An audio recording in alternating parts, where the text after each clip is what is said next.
Thank you for staying with us this far. This is still Good Morning Kenya. My name is Jane Wamboy. We continue with this discussion we had started a while ago in regards to the welfare of our fishermen. Since the blue economy in 2018, what progress has been made so far when it comes to the commitments that were laid down by both our country and many other states that committed to ensuring that the blue economy is thriving here in Kenya. Now, to help us understand the situation on the ground here in our country, we have with us Clive Lupao, who is the founder of Africa Fisherman Foundation. Now, just before the break, you were just helping us understand the situation there. Yeah. But a thing that has come to light is, the challenges that our fishermen are facing in this day and time. And I just want us to start looking at that. Let's start with issues to do with poverty. You've just mentioned that, the amount of money that a fisherman on average gets is about 700. Issues to do with poverty. Is this something that can be addressed by the county governments or the national government, or what solutions lay inside for poverty issues? Yeah, thank you very much for that question. I think poverty issues can be addressed by people across board, by both the private sector and the national government and the county government, because it's a collective responsibility to all of us to take care of our fishermen. I keep saying a lot of times that there are a lot of people who enjoy the fish delicacy in big restaurants in urban areas, but they don't really consider where the fish is coming from. The effort. The effort that people... I went fishing myself overnight. I slept in the lake, without life jackets for that matter. There were no life jackets on board, and you can imagine I'm not a very good swimmer. And I took that risk because I needed to understand what really goes on in there. So I could say in matters of poverty, there are many private sector organizations which have come on board to support other industries. And just like you saw recently for the Border Association of Kenya, they brought on board the president. They launched a collective investment scheme that is going to help the border industry. Yes. So I could say that for poverty, we need to look at it from a multi-sectoral point of view.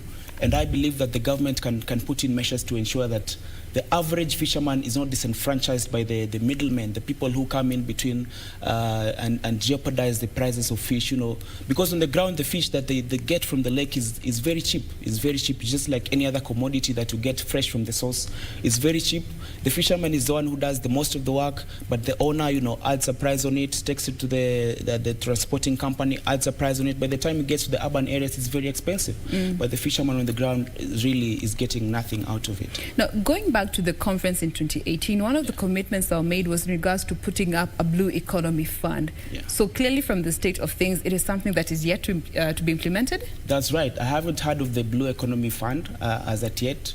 As at now, what I know is that, the Kenya Maritime Authority has been working with beach management units across board, like I've seen in Kisumu County. They even have been having a conference recently, just trying to educate the people, just trying to give, information and give guidance to the beach management units on how they can better manage their people on the ground. But in terms of a fund that can actually look at the affairs of the fishermen, I haven't heard about it yet. Okay. Yeah. Now, another issue that I find to be a big challenge for farmers is issues to do with the equipment that they use. Yeah. What was the state of the equipment that you saw when you were there interacting with the fishermen? When I was at Migingo Island, I like I've told you, I went fishing, and the boat that we were using was leaking. I wish I could show you the videos because I have lots of content from my time there. So the boats are leaking. The boats are wooden boats. They're very old ones, and you have to keep on drawing water from the boat to take it back to the lake. Same thing across many fishing areas in Kenya. Another thing is communication. Communication is a big issue. I was talking to a friend of mine who works for a telecommunication company, and I was trying to get them to try and find ways of even installing, the masts in places like the fisheries, because these are people who also need to communicate. There are emergencies that happen in the lake, and they find it very hard to communicate to the people on the other side. So communication is a problem. Tracking is a problem. For me as a boss, I cannot know where my boat has gone. Like, for example, on the day when I went fishing, we passed Ugandan waters, we passed Kenyan waters, we went back to Ugandan waters. My boss could not know where I am. And there are no tracking technologies. You cannot see clearly where this person is. Most of the fishermen are actually using feature phones, the kabambes, They do not have tracking technology. Communication is poor. The deeper you get into the lake, the network disappears. So the only kind of communication you have is, you and God. Literally verbal, if you can see anyone, and of course, the God Almighty. Yeah. So could this be one of the reasons that also contributes to the other challenge, that is the increased number of fishermen drowning?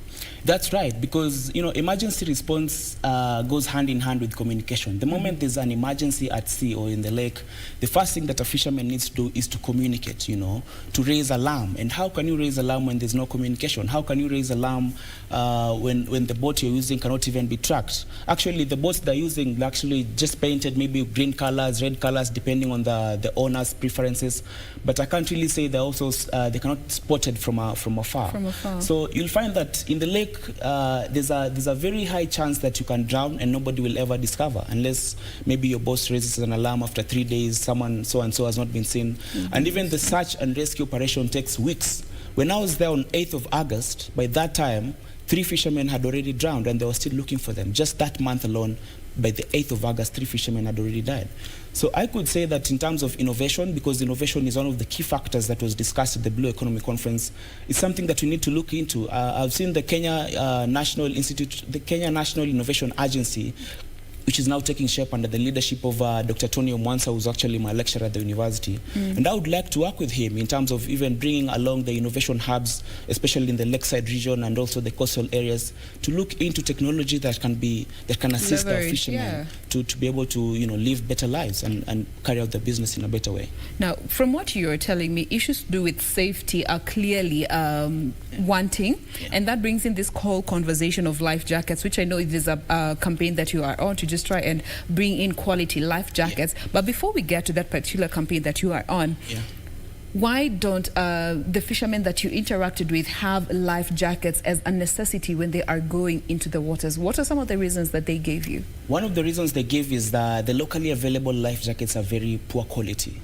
You purchase a life jacket for, let's say, 2,100 shillings. In a week's time, it's already getting spoiled. The other reason is you might find a life jacket that is actually fake. You go with a life jacket on board, and then an emergency happens, you depend on the life jacket to save you, and you're actually drowning. So there are fake life jackets in the market. They're of poor quality, and some of them that are better of quality are very expensive, and they're not easily available. So the little money that a fisherman gets from a day, the daily bread would rather take that money to their families and other basic needs than to purchase a life jacket. Because me kama, like a fisherman, if I'm getting 700 shillings a day, I have a family of 5 children, I have a wife, I have school fees to pay, I have to provide for my family. At what instance, how will I even get to that point where I need to purchase a life jacket for over 2,000 shillings that I may not even be sure whether it's going to work or how long it's going to last me or whether it's going to get lost, and it cannot even help me to carry other equipment. It's just a jacket that is, these modern life jackets that you can also carry other things. You can even secure your phone. It has a compartment that can be able to, a waterproof compartment for putting your phone. These are life jackets that are just kawaida life jackets that might not be able to help the average fisherman. So I think why fishermen are not purchasing life jackets is because of expense, the quality, and also the availability. They're rarely found, the high quality ones. Now, also in the recent time, we have been seeing more and more corporate organizations taking the spaces around these blue resources. What then is the space of the fisherman if we are seeing these corporates coming in? Is there really room enough for the two to coexist, or one will ultimately be phased out? Of course, in a world of competition, the big boys will always take the day, because from the Blue Economy Conference, and even the stakes were heightened at that time, because the global companies, the multinationals and the big fishing fleets are now taking over the market. They're going there with the big trawlers that can harvest up to 250 tons in a day, which can actually be done by 50 boats in a year. You can imagine in one day, one trawler can take over a whole business for 50 boats in a year. So the big fishing fleets and also the minerals that are currently lying, that are being discovered in the water bodies, the conservationists are taking over the space. So the space of the fishermen is really being squeezed, and the fishermen is left with very little to bargain for, and also because they don't have, the formal organizations, like we have the circles for teachers, we have for doctors, we have people who bargain for their rights. Even in the blue economy, even in the BBI discussion, I can give you an example. We saw some legislators from maybe some regions saying that if my people are not going to be represented in terms of their agriculture, in terms of the resources they have. Did you hear anybody talking about fishermen? Did you hear anybody talking about, I want the rights of fishermen to be included in the BBI? So I think it's also upon, a matter of representation. And I think the fishermen on the ground really do not have that voice, that strong voice, and that's what the African Fishermen Foundation is coming in to do. So how then do you think we can leverage and make sure that, in as much as we are also keeping up with the times, with having modernization and technology coming to help ease the process, still not take away from these fishermen who entirely depend on this fishing as a source of livelihood? How can you leverage and make sure that we have sustainable growth on both ends? Yeah, I think it's just a matter of balancing. It's a balancing act, because we need to conserve the resources, and at the same time we need to make it enough for everybody. So in terms of like technology comes in to improve the livelihoods of the fishermen, because, for example, when I went fishing, something interesting that actually our viewers need to know is that there are no fish tracking technologies. Like you cannot tell that fish are moving towards this direction at this particular time.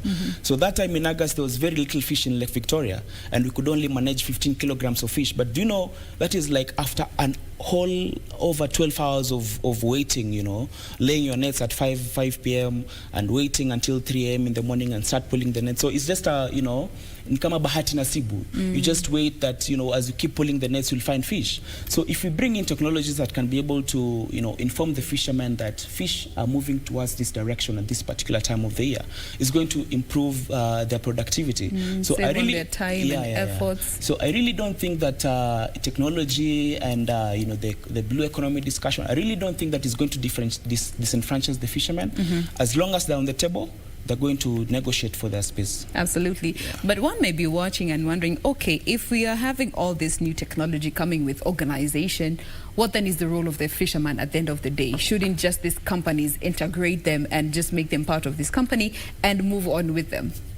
I think it's heritage, fishing is heritage, and it's a culture. It's something we need to be proud of. Yeah. It's something that our people have been depending on for over 50 years. I met fishermen who have been doing this trade for, since the early 2000s, and I went fishing with them. So these are people who have been born and raised in fishing. We cannot take away fishing from them, and we have to, we have to be equitable. And that's the role of, the global bodies that need to ensure that everybody is part of the cake. As much as we're moving towards, technology and all this industrialization, the person on the ground, who is the fisherman, who has been doing this business for 30 years, cannot be disenfranchised just because of advancement in technology. So I think the cake is too big. The cake is big for everybody, and I think the fishermen also, we need to preserve that culture. Like you see the Utamaduni Day, which is now the 26th of December.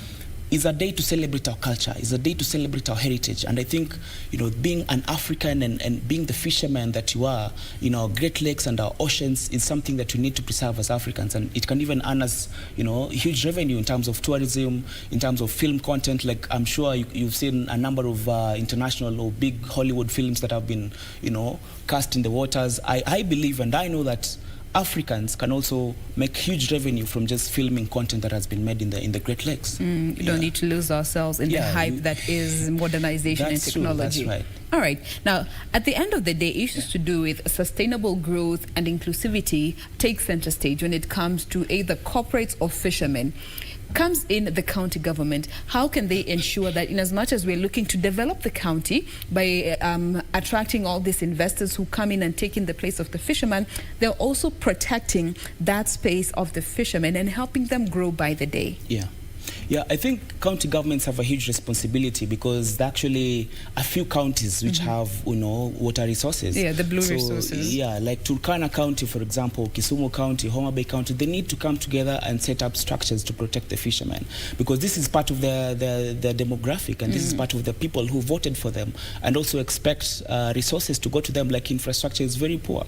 If you're coming from Homa Bay, if you're going to Migingo Island, for example, you go through Nyandiwa, you go through Sori, that place, the infrastructure is also very poor. Yeah. So I believe county governments have a responsibility, and as much as the county is only maybe in existence for 5 years, they need to set up structures that can live beyond. Like right now, we are talking about the ocean sustainability discussion that was launched on 2nd of December just this year by 14 countries that are looking to sustainably manage the oceans for the next 10 years. So I think county governments need to come up with such structures, and as I can see from the Lake Region Economic Bloc, they're coming up with some nice initiatives.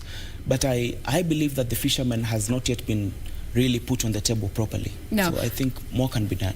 Now, issues to do with empowerment, just make sure that they actually are up to date when it comes to the technology that they can employ, as large or as small as it can be, that will, one, protect them, help them determine when and how to fish, to just keep them also informed with the current and changing times. How can we also make sure that we're also building them in the sense that, you know, that empowerment is something that they hold near and dear, and they're able to take care of themselves? Yeah, I think it's upon, you know, there are beach management units that are managing the affairs of the fishermen, and it's upon the beach management units to inform the fishermen about the ongoing discussions. Because sometimes, you know, these big bosses go to these conferences in big hotels, and then they come to the ground and they don't relay the information. So I think it's upon information, it's upon passing down the information, because as much as the discussion is being held up here, like I've said, you know, the big conferences, these big conferences, but you don't, that information does not trickle down to the fishermen on the ground. So I think, like I've said before, telecommunication companies need to come on board, because we find that 90% of the fishermen are using feature phones, and everything these days is online. You know, it's Facebook, it's Telegram, you know, it's Twitter. Fishermen also need to be empowered to go onto these platforms and learn new technologies, and I believe it's, you know, it's the role of just all of us and in big companies like Safaricom to look into problems that can be sorted technologically. Now, also from this conversation, I'm getting a sense of a lack of representation for the fishermen, because, you know, we get these big conferences. It is the global leaders and the leaders who are known that go and speak on behalf of the fishermen, but they could be out of touch with the current reality of the fishermen. Issues to do with the representation of the fisherman by the fisherman. How can that be roped into the conversation, mainstream conversations? I think that also has to do with the role of the media, and like what we're doing. Yeah, like what we're doing right now. Thanks to you for inviting me to the show. And you know, when I was going through some media reports, and I was trying to filter out how many reports have been done about fishing, how many things have been reported about fishermen, and it was 99% deaths. You know, it was just 10 fishermen died, 5 fishermen died, 5 people. Boat capsized. Yeah, boat capsized. But there's nothing about the lifestyle of a fisherman, you know, the day-to-day environment of a fisherman. What do they go through? What do their families eat, you know? Do they eat fish every day? So, you know, it's upon bringing them on board. It's upon, you know, trying to make them part of the discussion. And I think eventually they'll get a voice, you know, they'll get organized. And it's just because we don't interact with fishermen on a day-to-day basis, you know, we just eat fish in restaurants and we forget about the fishermen. And it's actually what we're doing right now, because we're encouraging restaurants and this even online, you know, delivery platforms. Every time someone orders fish, they need to be reminded about the fisherman. Even if it's just a polite reminder, even if you want to donate a shilling or donate something, just remember the fisherman, because they're part of this discussion, and they're the person who, you know, puts food on your table as much as, you know, they're actually on the menu in this discussion. I like the fact that you've mentioned, you know, just looking at the lifestyle of the fisherman, wondering if they eat fish every day, and if that is something most people can actually sit back and like, wait. Things we take for granted, yet it could be somebody's reality. It could be somebody's reality. Now, there comes in your organization, the Africa Fisherman Foundation. That's right. The objective behind it, and what was the drive to put up this foundation, given it is something that is not in your line of profession, but you find a way to intertwine it with what you have studied, and also to, you know, speak for the welfare of the fishermen? It is actually a very interesting journey that I'm pursuing, because I'm looking at the United Nations. I remember I set my goals to become Secretary General of the United Nations in the year 2037. And what the United Nations does is, you know, looking into the global agenda, looking into those people that have been neglected, those people whose voices cannot be heard, you know, speaking for the voiceless. So when I went to Migingo Island, of course, I was now beginning my journey. I called it my first diplomatic mission, although it was just self-sponsored, you know. So I went to Migingo Island, and what I met there is more than what you see in the media, what you see in the reports. And having, you know, coming from a background of computer science, I knew there's something that can be done about it. From the moment I got there, computer scientists, especially at the University of Nairobi, we are trained to be forward thinkers. We are trained to be people who find solutions to problems. Yes. So the moment I get into that space, the moment I go to the island, I looked at the resources there, I looked at the lifestyle, I looked at the kind of life that people lead, and I knew there's something I can do about this. So I began that journey. It's not related to what I studied, and I believe that it's a journey that I'm willing to partake, because I'm trying to nurture my career in diplomacy and international relations, advocating for the rights of the people who are marginalized and sidelined. So yeah, I believe that it's a good journey, and I'm looking to incorporate more people on board so that we can take this discussion forward. So what would you say is the main objective of the Africa Fisherman Foundation? Yeah. What is the end goal that you have that will, at the end of the day, at the end of the year, at the end of the decade, be for the good of the fisherman? Our role and our main agenda is to highlight and enhance the role of the fisherman in the blue economy. Okay. We do not want these discussions to be held at high levels and not include the fisherman on the ground. And want the life of the fisherman to progress as much as everything else in the world is also progressing. Yes. A lot of things are developing very fast in the world, and when you look at the fishermen, if they're still using boats that are leaking, if they're still going into the lake without even any communication, without a life jacket, without any means of raising alarm, and we have so many alarm systems currently in the world. So I'm bringing them into the discussion. I believe that they're a very important demographic, and research, says that 3 billion people eat fish every day, in the world. And if we properly sustain our fish resources and our ocean resources, we're going to make more food. We're going to have better productivity in terms of food, up to 6 times. Absolutely. Now, as we draw close to the end of this particular conversation, you have been on a campaign dubbed #LifeJacketsKE. Was this anchored on the situation that you saw when you visited the Migingo Islands? That's true.